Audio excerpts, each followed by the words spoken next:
What's going on, YouTube and y'all squad? This is your boy Yocrates. This is your review for The Real Housewives of Atlanta.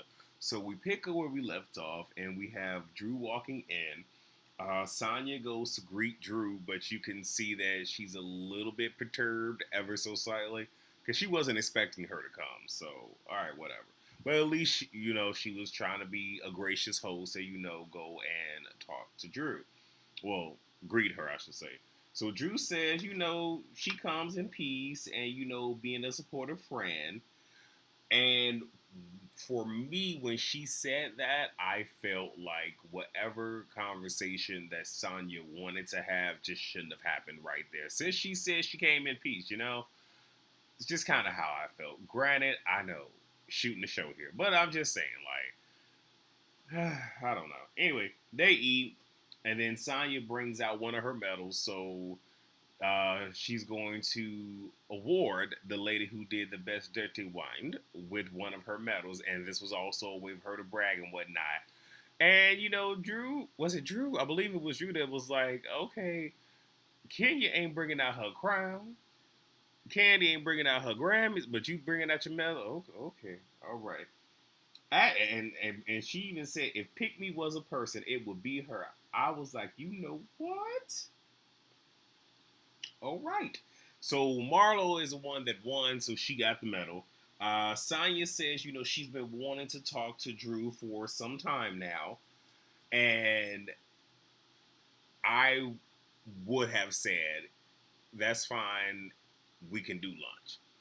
Because especially seeing as how things are, you want to have this conversation in front of somebody's mother? Nah. I'm just saying, I know for me, I probably would have wanted to do that only because I don't give a damn about somebody's parent. I don't care about your age or none of that. Like, if I feel like cussing, I'm gonna just start cussing. It just is what it is. So you just gonna have to deal with it. And if you come at me incorrectly, I will shift gears and I will cuss you smooth the hell out. And that's just that on that. Anyway, so when she brings up that she want to talk to her for some time, Drew brings up, okay, well, you got your makeup done. And she was trying to allude to that was a time that, we could have had a conversation. But then she said, you got your makeup done for free. I was just like, now, Drew, that was shady. And everybody told her that was shady, that you threw that at the end of that. Sonya says, it was a touch up and it was only $25. That was the fee. And Drew asked, okay, well, did you pay him? And Sonya says, you did not give me his contact. Now, here's what I'm going to say: that if somebody is touching you up and you're right there with that person while they're touching you up, why does Drew have to give you his contact? Why didn't you ask him for his contact? So you could have cashed out him or did whatever it was that you had to do. So that seems like rather than you just own your stuff, you want to push it off on Drew to have another issue with her. Mind you, I am not a Drew friend. I'm not a friend, either, but a fan. But I'm just saying, like, come on now, Sonya. Let's not. So then Drew says she's trying to say that was an opportunity. And it's like, that's all you had to say, Drew? You didn't have to throw in the free stuff? And then Sonya mentions, her business, things aren't like the math ain't mathing and whatnot. So then that makes you out to be a liar. And Drew says, so you couldn't call me and we couldn't have talked about it on the phone, but rather you want to have this discussion in front of everybody, or you didn't went to other people to discussing when you could have easily picked up the phone and called me. Like, that's not really being friendly now. Again, we are shooting the show here, but and like I've said in previous reviews, if she wanted to have the scene on camera, they could have did lunch, could have went to a park, whatever, and you could have still had your moment with Drew. But whatever. Let me see. I said nah. Oh, and then Drew brings up, the whole being invited and then disinvited and saying that it's hurtful. And Sonya says, she's sensitive to how she communicates because she didn't want to hurt her feelings. I can't tell. Now, Drew made a face. I would have made a face too, just like, are you kidding me? And for me, it seemed like Sonya was looking for a reason to want to go off on her. and that was her reason because she says that she hates when she makes these faces. So then Mama Sonia jumps in and says, "You know what you're doing, making these faces, and you're doing things that will aggravate her." And my thing is like, okay, now let's not. I mean, there are some people that will do a whole lot to get the reaction, and once they see that they've got to continue to do it. But, I mean, let's not give Drew too much now, but and everybody's like, oh well, when the mom has to jump in, you're wrong. Here's the reality. I'm looking at the mom like, your daughter has all of his mouth. Your daughter can defend herself. See, what the mom did is the mom knew that if she spoke, that this woman was not going to go back and forth with her, so she can sit here and kind of help her daughter out. Drew is a better one than me, because again, I really would have been like, "Ma'am, ain't nobody talking to you. Please refrain from talking to me. Because if you want to, I can grab my mother, and then you can talk to my mother. Don't talk to me." Like it would have been one of those, like, don't do that unless you really want me to sit here and have some choice words with you. Because I'm about to sit here and put myself in a situation, and I'm not even on this damn show anyway. Drew says she feels Sonya is a clout chaser, but not off her. Sonya says she is a 4-time Olympic gold medalist. Put some respect on my name. And all of the women, including Drew for the most part, went up for it. Like, all right, well, hey, you better sit here and brag on yourself. And I don't know if it was in this scene or if it was later when she spoke with her family, but her saying me being Olympic gold medalist is the clout. You're absolutely right. But I wish you would have said you knew what you were doing inviting Candy and Kenya to your event. Your title might be the clout, but they follow his. See, I need for Drew to be more quick on the but I can tell that Drew was trying to not escalate the situation where she was trying to talk to her calmly while you have Sonya over there loud and yelling and all this other stuff. Because of course, if Drew started going back and forth with her like that, then things go left, and that's not really what we want, especially when you have two elders at the table. So get it. So Drew says, since we're talking about friendships, Kenya, did you talk to Candy about the sex toy thing? Now, Kenya looked at her like, I know you did. Now, I looked at Drew just like, we don't need you to produce a scene, sweetheart, okay? So it's just like, okay, I'm going to take the heat off me and I'm going to throw it on Kenya. That was so wrong. But anyway, Kenya pretty much said to Candy, like, it was inappropriate, all of that. And, Candy kind of brings up, like, her, like, a role that she played and all this other stuff. Both her and Marlon in their confessional mentions how, she has a sexual past, so we don't know why she's being a prude, wants to be prim and proper.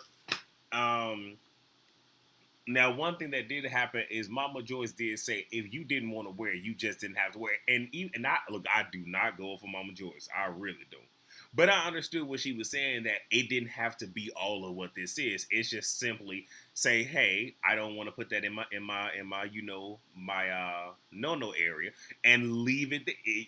Because here's the thing, you don't have to explain nothing to nobody, and that could have just been that. But the fact that you dwelled on it, you made this a bigger thing than what it had to be. So I get it. So now we have Marlo. Her own scene is she's at the Ultimate Women's Expo. She's a speaker, and she has a I guess we can call it a charity, a non-for-profit. I'm pretty sure it's a charity too. Whatever.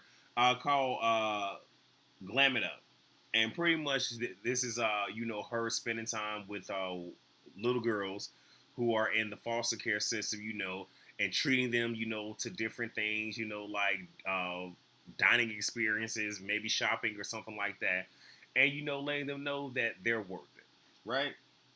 That's cool. We also find out that she was in and out of 5 different foster homes, and she was mad at the world and whatnot, and at times felt like she wasn't worthy or worth it. But life did turn around for her, and if she can do it, obviously they can. But she also wants for every little girl in foster care to know that you are worth it, and there's nothing wrong with you. Cool. So after that event, Drew calls Marlo and asks, "What did she miss at the cooking event prior to her getting there?" And Drew says, uh, "What did I say? Oh, you have Marlo talking about her having her words with Kenya, and then you have Sonya defending Kenya, and then Drew says, "Well, she's betting on the wrong team," and I'm like, "Now, Drew, that did not come out right, especially when you are now building this friendship." And I don't think that it was necessarily geared towards Kenya, but it can be interpreted that you are referencing Kenya and not. Okay, all right, just putting your foot in your mouth, I guess. And Marlo says, Candy, Miss, Atlanta should have done more to help Sheree. Like she should have been the one to take her to OLG and all this other stuff. Low key saying, I shouldn't have came out of my pocket, Miss. I got all the money in the world. I'm missing. Like you should have been doing all this. But again, you can't sit here and tell somebody what they need to do and what they don't need to do. And obviously, we know that this is Marlo doing her best to not only create a storyline, but also she said that Candy has been coasting for seasons, so she need to work for that check, and that's what Marlo is trying to do. I feel like she does a little too much, but hey, that's Marlo, and I'm gonna just leave that way it's at. So we get Sheree and Jack Daniels, her life coach. They talk about Tyrone. I don't care. He asks her, is there anything that she can do to kind of, like take her mind off of that? She says she by Sheree. And she lets us know that she needs a business manager to help her with all of that good stuff, which you probably do need that. Because she said there was a whole lot of, false starts and all this other stuff, other opportunities that even though I'm gonna wait because that kind of runs to a different conversation. Anyway, so you get Candy in the guest house with Todd. They're decluttering. She wants to donate some of her, gently used clothes to Marlo's charity. And Todd's looking at her just like, I don't know if Marlo gonna want these clothes now. And then Todd is sitting here reading her down on some of her clothing choices. So then they briefly talk about, her sex scene in the show that she's going to be doing. And then Candy calls Marlo about the donations, and Marlo doesn't want to give the girls hand-me-downs. And it's because she was given hand-me-downs and whatnot, and it made her feel a way, so she doesn't want to treat the girls like that. And Marlo feels that, one, Candy should have known that wouldn't have flew with her, and two, feels that Candy should have just donated. But one thing that I forgot to mention last week is all this energy that Marlo has for Candy. But weren't you the same one that says with your nephews that Candy is the only one that has been helping you out? Granted, not being a village for you per se, but cash apping them and sending them funds and whatnot. So Candy is doing more for your nephews than any of the other women, but you want to sit here and clown her and say she don't do nothing. All right, Marlo. Okay. So now we get Sheree and Kenya. Kenya lets us know that that she's having some business woes. She missed some deadlines. She didn't do what she was supposed to do with Walmart, and that business deal could fall through. And then the fact that it's hard for her to do some restocking and whatnot because her bottles are made and shipped from China, and everything is on hold. And we all know with the pandemic, everything is on hold. Like right when the pandemic happened, but it wasn't a full-on surge. In December of 19, I bought a tablet, and the company that manufactures it is in China. Well, it was taking them a minute to get. Well, I guess they were already dealing with COVID before we were dealing with it. And let's just say, long story short, it finally shipped in, I want to say what, May, June of 2020. That lets you, and that's just for a tablet. So I get it. Like we all understand, the hold up with that. Let's see. So Kenya lets us know she doesn't have a team. I wonder what happened to her friend Brandon, because I mean, I thought that he helped her, but we don't know. She's at risk of losing her business, and she doesn't want that to happen because this is a legacy that she's trying to leave for her daughter, which is a beautiful thing and it's a commendable thing. So I mean, I understand. Um, Sheree shares, that it's kind of been the same thing with her and she by Sheree. Um, we find out, well, Kenya is still sick. They talk about Marlo, and Kenya lies. I don't know if it was an intentional lie, because, Sheree was just like, well, Drew did help out, and Kenya was like, all she did was just drop off the stuff that I went and got. I'm not sure if she was aware that Drew did some cooking there. I don't know. So I don't know. It was a lie nonetheless, but I don't know if that was an intentional lie. But she doesn't like the fact that Marlo is kind of campaigning to make her look like a liar and a bad friend to everybody. And Kenya wants to do a girls' lunch. So we get to the girls' lunch. Drew and Sonya are the first to arrive. There's awkward energy. Then Marlo arrives. Marlo pretty much tells them that, she's having a rough day. And she was pretty much informed that, her sister is really having some mental issues, still in jail. And she wants to do rehabilitation, but she wants to do outpatient therapy. The judge clearly sees that she's having some issues, but he or she, because I don't remember the gender of the judge, but he or she wanted to at least make sure that she got the help, so they recommended that she does inpatient therapy. And her sister is dead slap against it, and wants to take this to trial because she feels that this is unfair and unjust. And Marlo's just like, this isn't cool, and hopefully her boys will be able to, sway her to want to go ahead and do the inpatient therapy so, they can visit her and she can come home faster. So they're going to have a phone conversation later on that day, pretty much after this scene wraps. So Kenya and Sheree join. We find out Candy's in LA. Marlo brings up Candy wanting to donate clothes, and she said it was such disdain.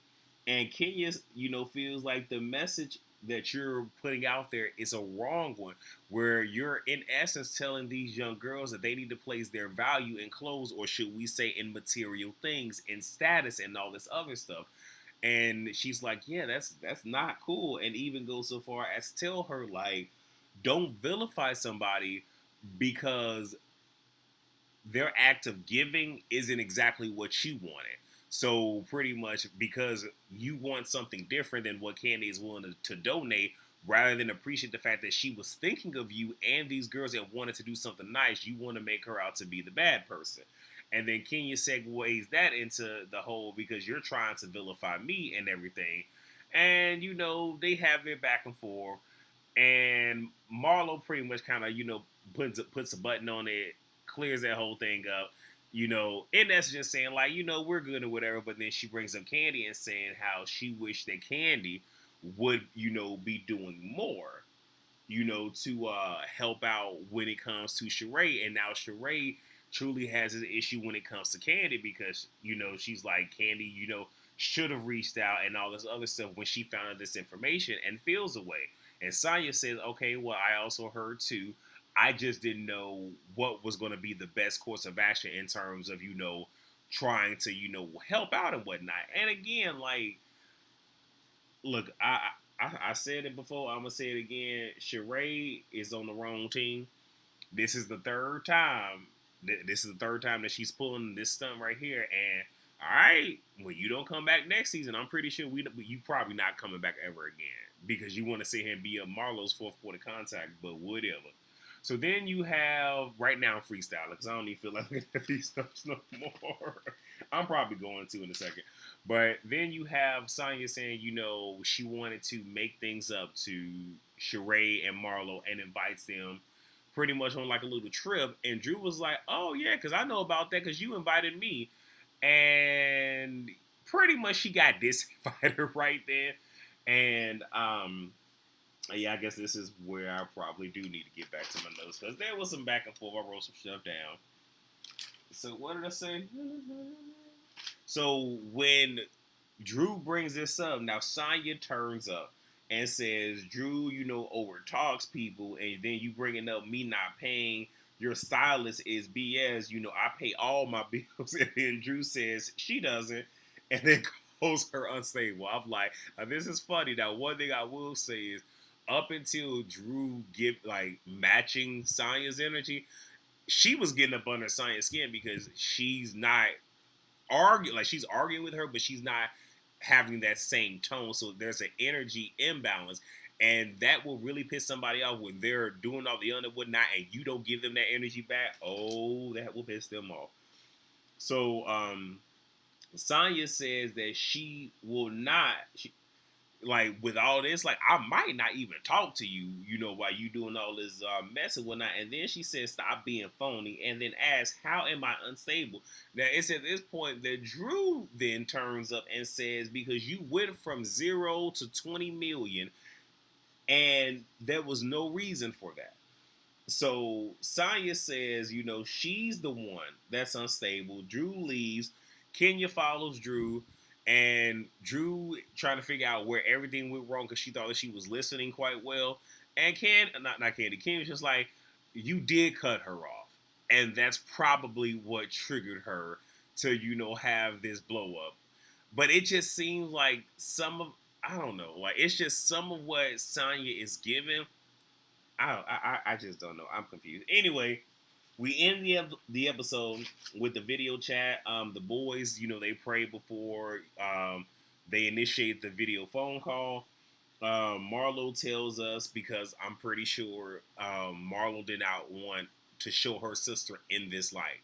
Still protect her family and the boys and the image there. But she lets us know that her sister wasn't herself, cursed her out, blamed her for, her being where she's currently at. She wouldn't come back to the phone. The guard says she threw a chair at the monitor. And we see Marlo, trying to fight not crying. Because I'm pretty sure like that really hurt her. And, to have a sibling blame you for their misfortune, yeah, I'm pretty sure that hit her hard, especially knowing like I didn't put you there. You're there because of a traffic violation, and I'm helping take care of your children who are also my nephews. Like I'm pretty sure she felt a way about that, and it was very sad. It really was. But that was the episode. Y'all tell me how y'all feel about it. Please rate, comment, subscribe, and share. And I will see you all momentarily for Basketball Wives. Peace.